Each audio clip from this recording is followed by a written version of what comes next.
parents will never understand us completely because we're both growing up in a different place. They grew up in a foreign country, and we're living in a place where like everything's handed to us, and so we see things differently. They had to struggle, and even though we have struggles, it's like completely different.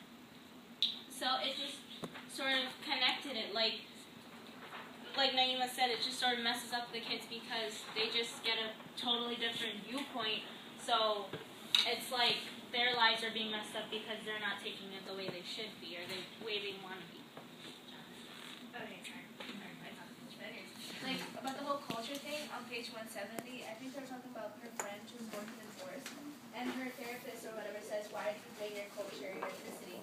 And I said, like, many children whose parents came from a different country, they blame their, like, failures and the issues on their cultural background or, like, where their parents came from. So that kind of, like, their parents came from, like, I'm gonna say, like, my parents, they came from DR, which is, like, I guess their part was impoverished, like, that whole country. So if I say, oh, my parents pushed me because they grew up like poor, I would blame their cultural background and say that it's because of, you know, them being Dominican or them being immigrants. I feel like that's true. Shivani. And I think piggybacking off of that, if you look a little deeper, I think the daughters take what their mothers are trying to do for them to like a whole new level. Like, I think, like, for June, for example, her mom was just trying to push her to do something, but, like, they push them too hard that it makes them not want to do it. But I feel like if they didn't complain so much and said, Mom, okay, I'll do it, but you need to relax a little bit, let me do it in the way I want to, then it would have been easier for them. But instead of that, they just took it to a whole new level and disobeyed them and said, I don't want to do this, you can't tell me what to do. And, like, Piggybacking off Genesis and Shivani, I feel like, have you guys, I like comedy shows, and they always say, you go to a therapist, the therapist is really thinking it's your parents' fault why you're here. Yeah. And I think that's half true, because I do believe that your foundations that you set up for yourself and the beliefs that you have are rooted in what your parents believe in.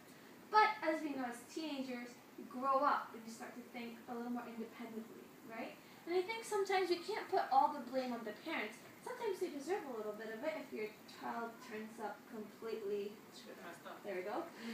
But you have to be also an independent thinker. Like, her mother lived in fear, which I'm guessing plays a lot into her lack of self-confidence, her lack of self-assurance, right? But I feel like at a certain point, especially when you're married, when self-confidence and asserting who you are in that part of a half and half situation is something that you have to develop yourself, and you can't keep blaming your mom for not instilling that self-confidence in you as a young child. That's something that you kind of have to grow that skin on your own too. But I disagree. I remember I was having, like, we were having a discussion, but me and Caitlin said something. We said that it depends on how you raise your kid, but then Ms. Khan said it's the kid that you get. And I didn't understand at first. I'm like, what do you mean the kid that you get?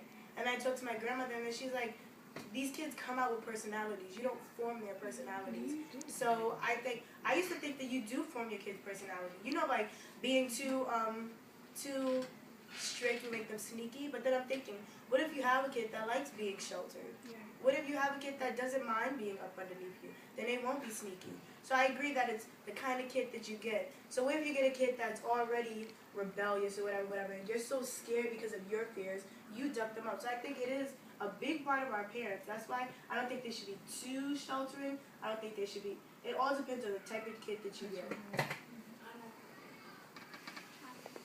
To talk about what Judy said, I honestly think that it's the majority is your parents, because those are the people that raise you, and I'm already related to myself, because when I was growing up, I was always told, like, oh, you need to get married before you have children. Like, that's how, like, the Christian way, because if you're, like, not married, and, like,